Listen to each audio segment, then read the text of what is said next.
We're in a bare room. There's pipes everywhere. This is not the official setup. It's not done. It hasn't even started yet.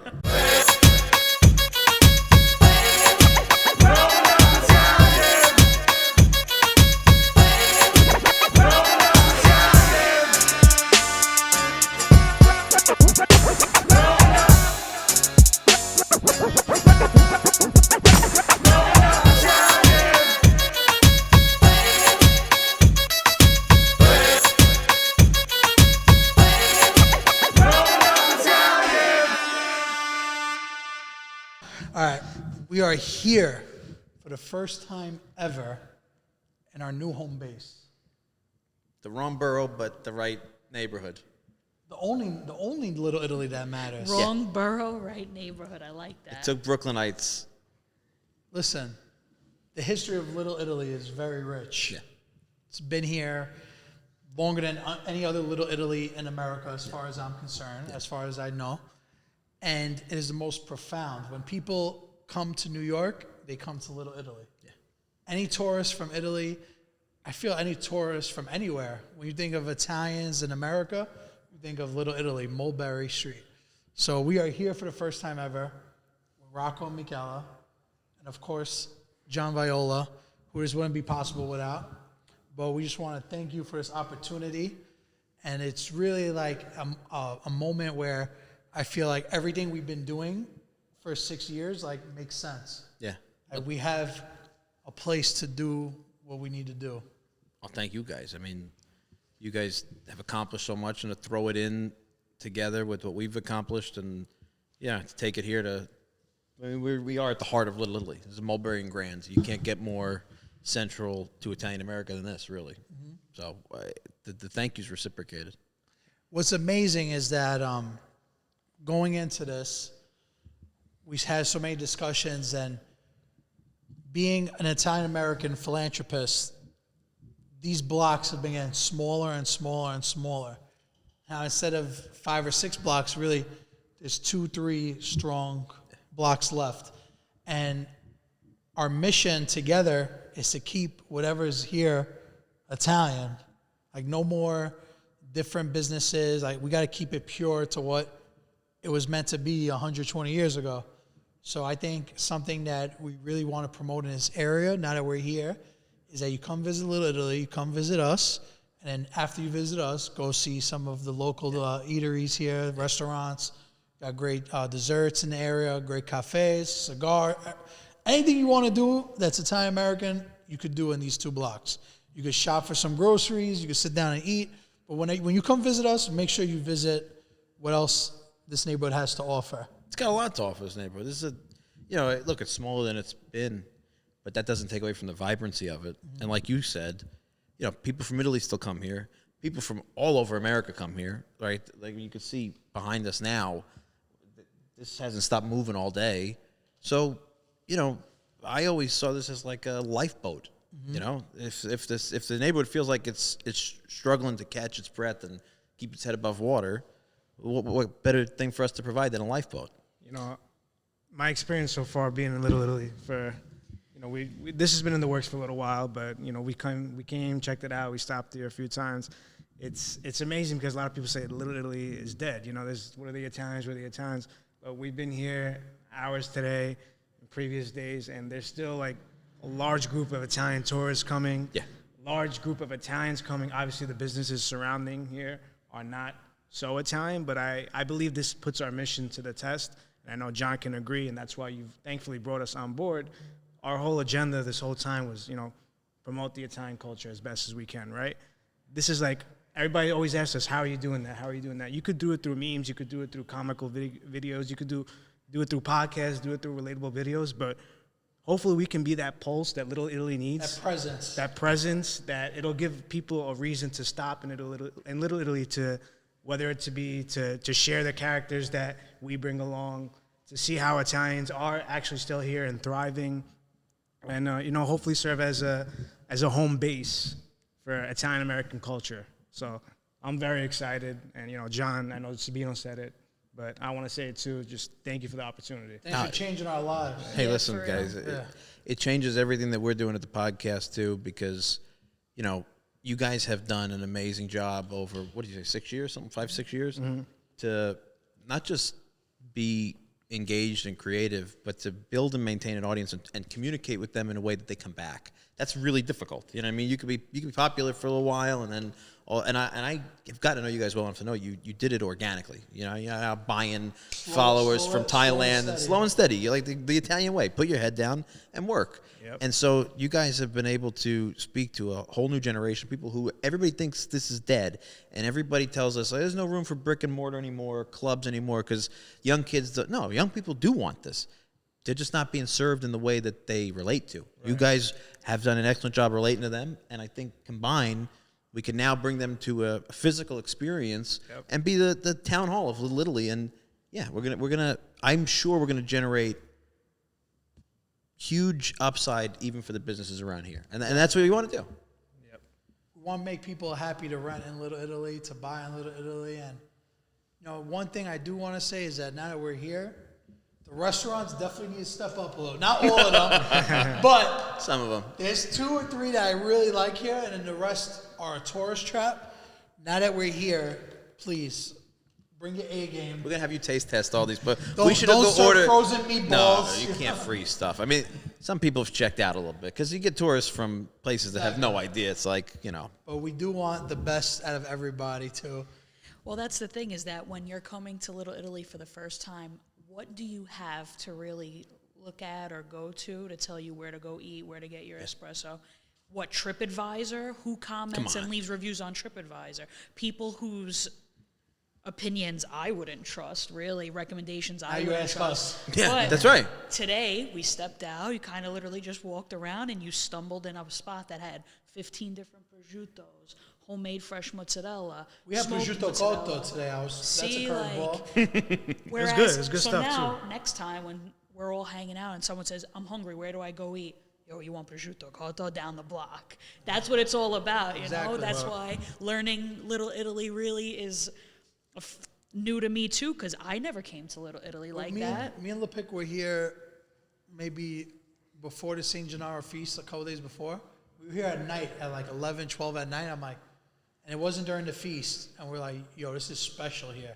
Like, there's something about being outside over here. Well, you pick up your head and you look around and you just see Italian-American everywhere. Yeah. Where else are you going to get that? Yeah. Yeah, and it's kind of our goal to make sure it's not just during the St. Gennaro feast, right? 1,000%. Absolutely. And, I feel like a lot of people are going to say, well, what exactly are you guys doing here? You're just going to do podcasts over here? So, John, I would love if you could explain. John, honestly, before we get to that, everybody thinks we're opening a panini shop. I'm like, wait, are you trying to say grown-up Italian can't do this? It's funny. I was telling Rob. They just love your paninis.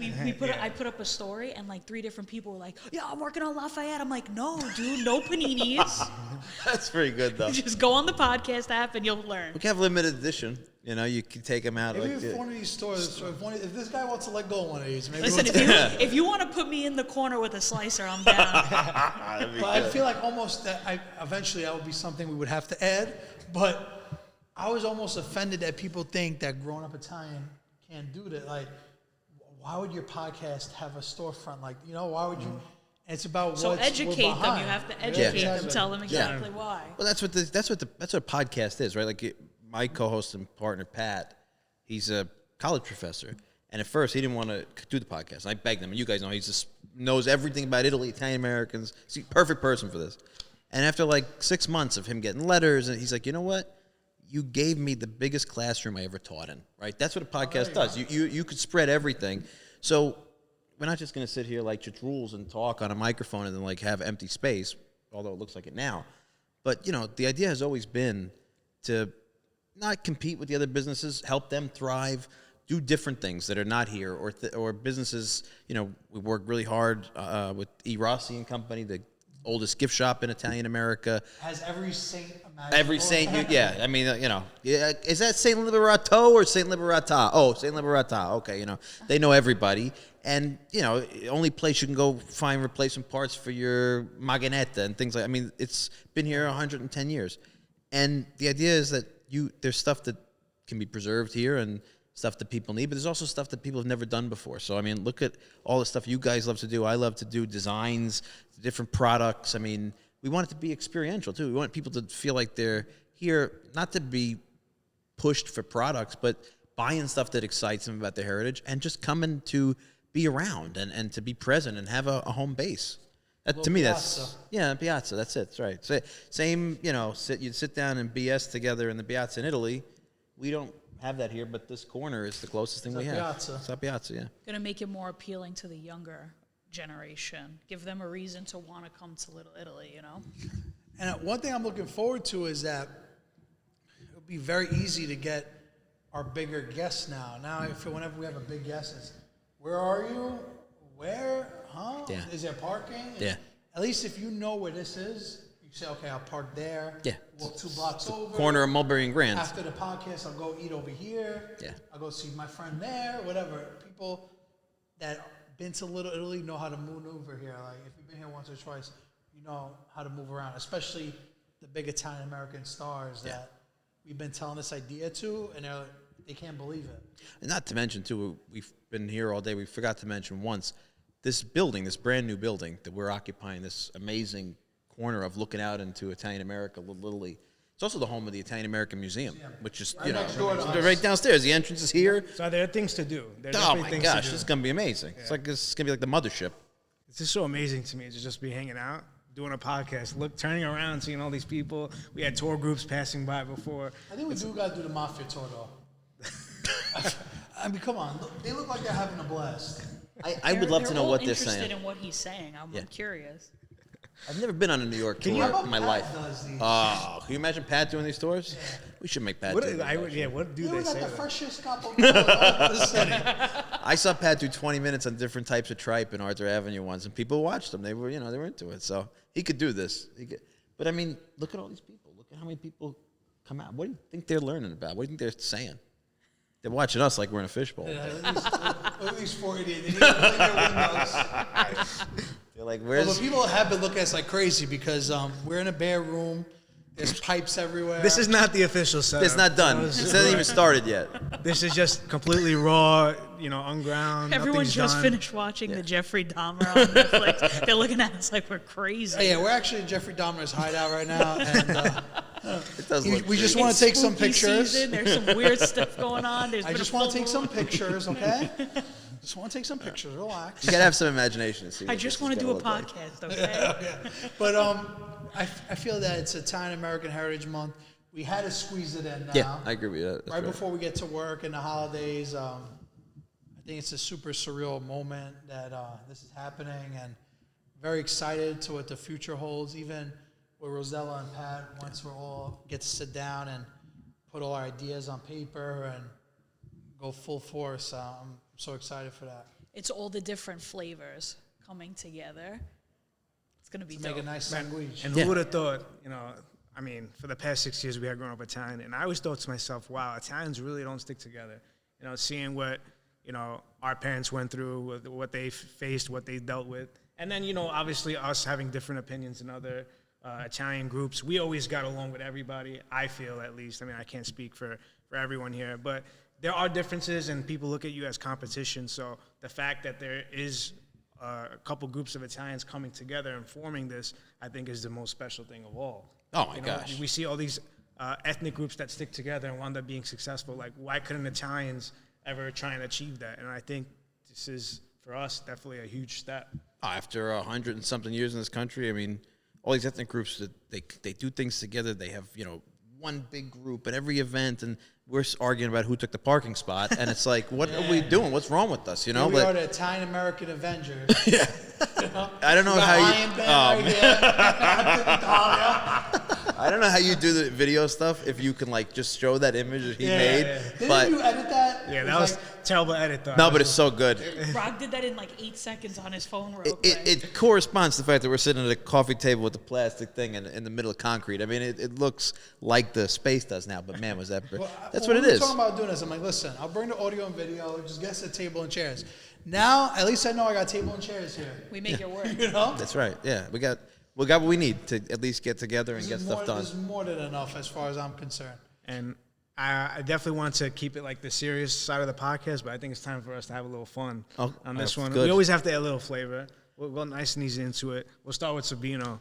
So, B, if you had to choose one meal for the rest of your life, what would it be? It depends when you ask me this question. You ask me right now, I'm going to answer a certain type of way. What do you got to leave You ask for me right now? tomorrow, That's right. Yeah. like, I would say chicken cutlets. No veggies, no rice. Veggies. For what?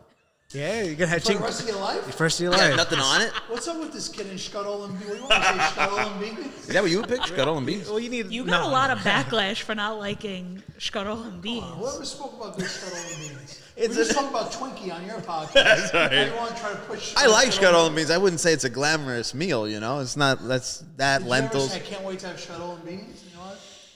I don't know if I ever said I can't wait. I know. What's crazy? There's no nutrients in chicken cutlets. How you gonna live a long life? There's Cuz? protein. Bro, just straight chicken Nutrients. cutlets. You think he cares about nutrients? Look at me. I look like Mr. Olympia to you?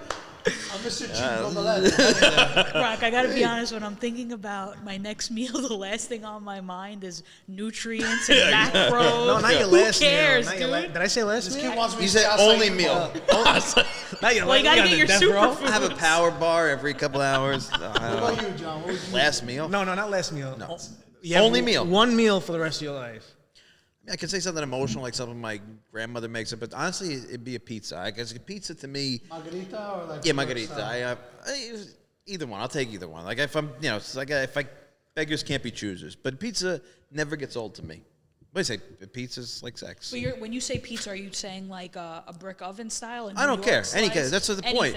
Anything. People say all the time, pizza's like sex. Even bad pizza's still pizza. That's Cold, whatever. Yeah, it doesn't matter. No It's problem. pizza. It's fine. It'll fill you up the belly. Yeah, I don't So care. are we? Is it the answer to be vague or it could be broad? Like, It's broad. It's like, Whatever oh, you you're to want. him. I don't know. if I had to eat one thing for the rest of my life, it would be sandwiches. That's Nah, you see, guys- that's a yeah. specific All right, that's sandwich, yeah. though. That's You got a weird. lot ready. more I'm flexibility. Because I asked him Margarita, New York, and he goes, You assign me. I'll take whatever kind of pizza. Nothing on it. Sicilian, doesn't matter. You got to do chicken cutlet, fresh mutts, roasted peppers, balsamic glaze. You don't need anything else on a semolina hero. That's a pretty good sandwich. I could see that literally eat that. focaccia with mortadella we just had could be an option. That's That's really what I was good. going to say. Simple. Too. Mortadella It was focaccia good. make love together. That's the most But do you know wonderful what made that combination. sandwich for me? The prosciutto cotto.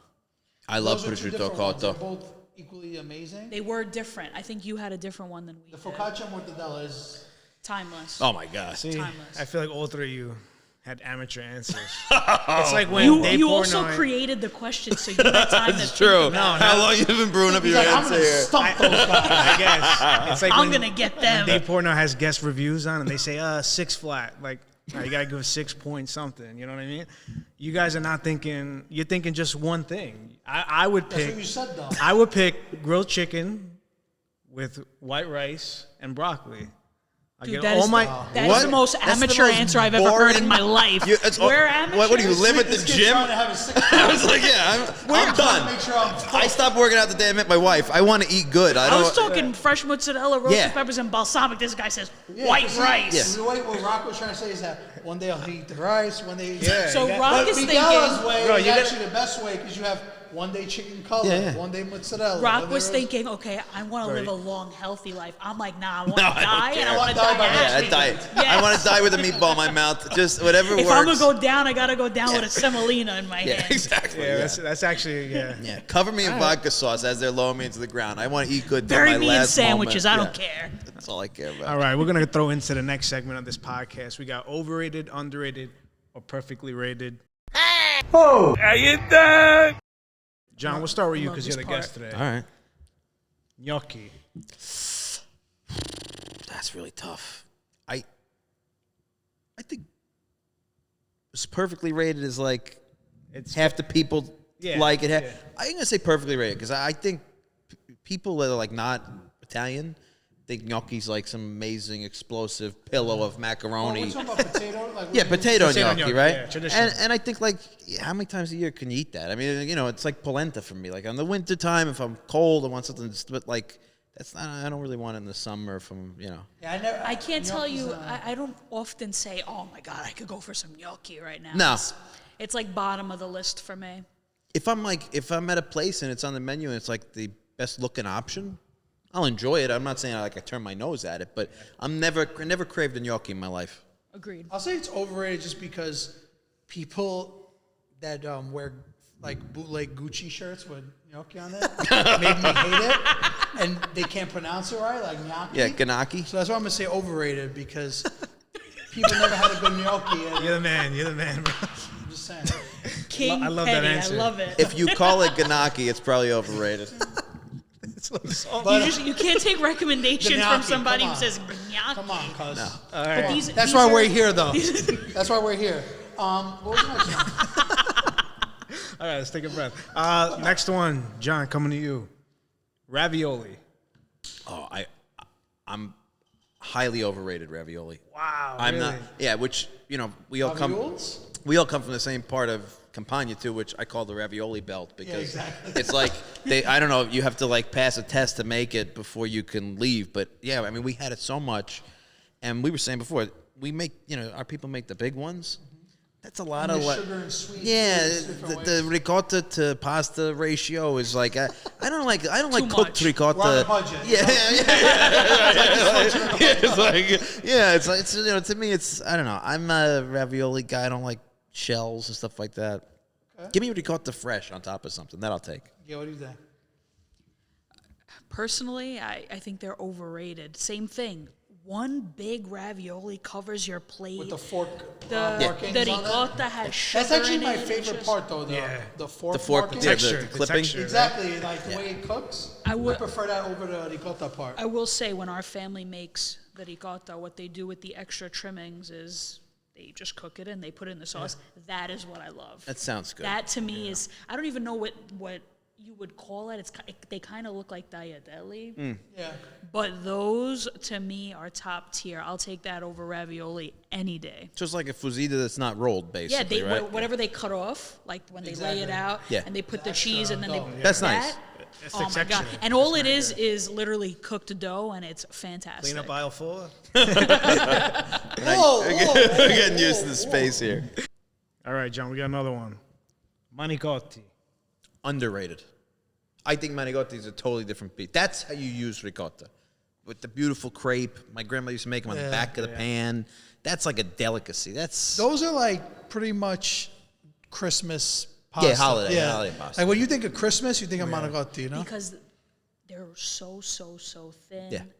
Then the ricotta on the inside. I do feel like of that tier, like that pasta tier of like stuffed pasta, manicotti's definitely the best. because they're a pancake masquerading as a pasta, right? Yeah. The preparation's the same. Like I don't, they qualify, but you get all that like it's a delicacy. I was going to ask you, does your family make it where the manicotti is vertically or horizontally? Because I see a lot of families do vertically and then put the ricotta inside. out of town. Like standing. I don't know if that's And then they put it in Metagon. the oven? I don't know if that's Metagon. It's like a That might be pasta Metagon. forno. That looks like a video you react to. That's when you buy the. That is. I'm having that reaction. That's when they buy like the tubes, right? Yeah, like the, yeah, no, yeah. my family. I mean, nobody really makes them anymore. That my grandmother's gone, but my grandmother made the crepe herself on the pan. Everything. They were. Oh, you make it from scratch. You know who scratch. made that for me one time in L.A. when I worked in L.A. was Catherine Narducci. She makes them off the Catherine, you charts. never made this for me. No, Wow. never when made this for when me? the studio's done, we'll do manicotti. Put a kitchen for her? She was. They were like my grandmothers. You know, the one way I see a lot of people eat the manicotti is like they put the sauce and then they get like little pieces of mozzarella for each piece to have on top. I never had that. Like tiny. Yeah, like tiny little strips of mozzarella. You can melt mozzarella on anything, right? That's like the steam table manicotti, right? That's manicotti. By the way, Let me tell you available on something. how we make it. Not because I'm with you Available on guys. Tuesdays, by the way. When I I don't worked, really know when it's available. Last one. Stuffed shells. Stuffed shells make me sick to my stomach. I think you hate ravioli. I mean, hate ricotta. I like ricotta, but stuffed shells, like I don't know who came up with this. It's a Does hard. your family even really eat stuffed shells? No, my Neither do family they. no. Christmas, no, but It's popular. It's popular. My grandmother used to make them, but we don't eat them anymore. Maybe because nobody else agrees with me they're overrated. But like the shells always stays too I don't want to hard. sound like a sip, but is stuffed shells a real Italian? I have no idea. I don't know. Dude, our family doesn't really eat stuffed shells like that, or am I bugging? That's a Metagon thing. I had a, Eat stuffed shells for Christmas Eve. I had a traumatic experience with stuffed shells. So back when I went to public school in like 5th grade, they had stuffed shells on I Friday. can't see. with chocolate milk? I can't see that being. Yeah. You can't. Imagine a gagan after that thing. It's like the same sauce and like the pizza. Oh, rolls, God, right? yeah. What a nightmare. Ever since then, I can never look at stuffed shells the same. But people love them. People love them. I want to know what industrial preparation okay? food he called. Did you ever recover? I'm still from this? recovering. Nah, it's still PTSD when I look at stuffed shell. I think of macaroni and cheese when I see stuffed shells, like Velveeta. That shells to me a macaroni and cheese dish. Elbows. Elbows too. Yeah, Elbows too. What do you call your pasta? Macaroni. You? I'm adamant about that. Pasta, no? Macaroon. Our macaroon. family says Macaron. macaroon, Yeah. so I would say Yeah. macaroni. And I say noodles. When I worked in the neighborhood, somebody, I don't know if it was your mother, your father, somebody in the kitchen was making gavadils with like a meat sauce, like once every couple weeks. This is My favorite. 10, 15 years ago when I was working That's the there. best pasta. Oh, gavadil's the best. Or even like penne like that, like pasta. Well, just pasta red sauce, but But a homemade. Yeah, cavatelli, Cavatelli. that dish you just said, cavatelli meat sauce, is Sansa's pasta dish. It's I would eat it every That time is you had it. Every August, August Festity 5th? Gavadia. Yeah. Yeah. The best. Well, they say Gavadia. Festity Gavadil. Gavadil, yeah. Yeah, it's to me that's that's home cooking soul food, and you talk about like gnocchi and it, but like it's got the density of a gnocchi a little bit, like a little semblance of it, but it's still a macaroni. I could eat that all day. That's all I need really. Little ricotta salata on top. Right man, on top. that's fantastic. Oh, perfect. Now I'm hungry. So what Now I we got to eat after rethink that? my Yeah, final Let's go. plate. Let's go try out one of these restaurants over here. But seriously, this is out Sunday. Wednesday, you guys are dropping the version of this with me, you, and Rosella. Yep. If you guys want to see a little bit more about what's coming up here, make sure to check out that podcast, Italian American podcast. And I'm excited to work together. Me too. Really happy we're doing this. I don't know if we should wait till the thing's done with the real studio or just record it in echo from every week until I don't mind. Then but till I now. could do I mean, this. It's tempting. All we got to do is bring one box and then like two helpers to Yeah. bring one thing each. Until they start doing construction, then we'll have that around us and everything. But it's so good to be here. It's so good to. This feels so alive. You know. It just feels right. Yeah, it feels right. Yeah. Thank you guys for tuning in.